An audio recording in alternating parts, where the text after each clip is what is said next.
everyone, this is Queen Cleopatra and you're watching the life of Queen Cleopatra. Today I want to talk to Israel, to the President of Israel, President Netanyahu. I saw a video where they were talking about the fragmentation of South Africa, basically of Africa, but starting through South Africa. Now, I prayed about this, I asked God about this because I don't exactly know what is going on, since it's the first time I hear about it. But God had given me an answer. And the answer is that President Netanyahu, he should know the prophecy of Israel in the end times, right?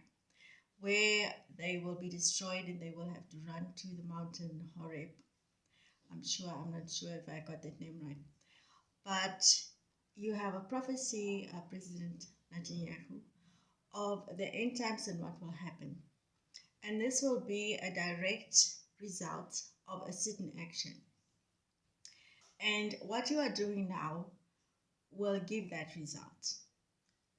God has ordained me to be the Queen of Africa. Maybe you do not know, if you have not heard, to be the Queen of Africa, and then obviously the Queen of this world. And God, and also, sorry, there's something I have not done. I welcome the presence of God and the presence of the pharaohs. So, President Netanyahu, I am a pharaoh, but I am also a Christian. So I represent both faiths. I am a Christian, but I also present,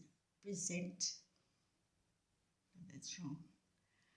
I also represent the Muslim faith, okay? Because of the fact that I'm a pharaoh, I'm not a Muslim in this life, but I represent it because I'm a pharaoh, because I had lived before. So, but what I'm trying to tell you is that you interfering in Africa, and starting with South Africa, where yesterday I gave a prophecy about South Africa, where God is trying to help South Africa. I'm trying to unite the whole of Africa, and I want South Africa to become healed. And now I hear that you are interfering in South Africa, and ultimately you want to interfere in the whole of Africa. So this is God's prophecy. The President Netanyahu, God is saying that you must prepare your people because the end time prophecy will soon become a reality. And as a pharaoh and as God's anointed, I will not allow, and as the Queen of Africa and the Queen of the world ultimately, but in this instance I'm the Queen of Africa and I'm speaking as the Queen of Africa, you will no longer interfere in South Africa and in Africa.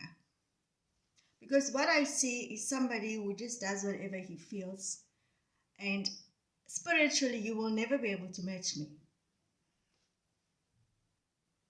Because I know a lot of the presidents and a lot of the leaders think they will do whatever they want and there are no consequences. I have God's power. I am not a normal person. I have God's power. And God has given me this stuff. This stuff, Mr. Netanyahu, President Netanyahu. So I will now direct this stuff towards you and towards your country, because I will not be insulted. I will not be insulted. And I'm trying to, like I said, unite Africa. I'm trying to heal Africa as the Queen of Africa. I will not be insulted. And I will not be taken for a fool. And over God. So I now direct the staff towards you and towards your country, that end time prophecy will now become a reality. That you will no longer be able to take what does not belong to you. Africa does not belong to you. It belongs to me. And to all other presidents of every other country, leave Africa alone. Africa belongs to me. Okay. I'm the Queen of Africa. And whatever country God gives me, I will take. Right now, everything is spiritually, but soon it will become a reality. So what I'm saying is, leave Africa alone, leave South Africa alone. And to the President of South Africa, Mr. Ramaphosa, President Ramaphosa, you do not have the right to sell South Africa to Israel or to any other country. South Africa does not belong to you. You will be removed one of these days.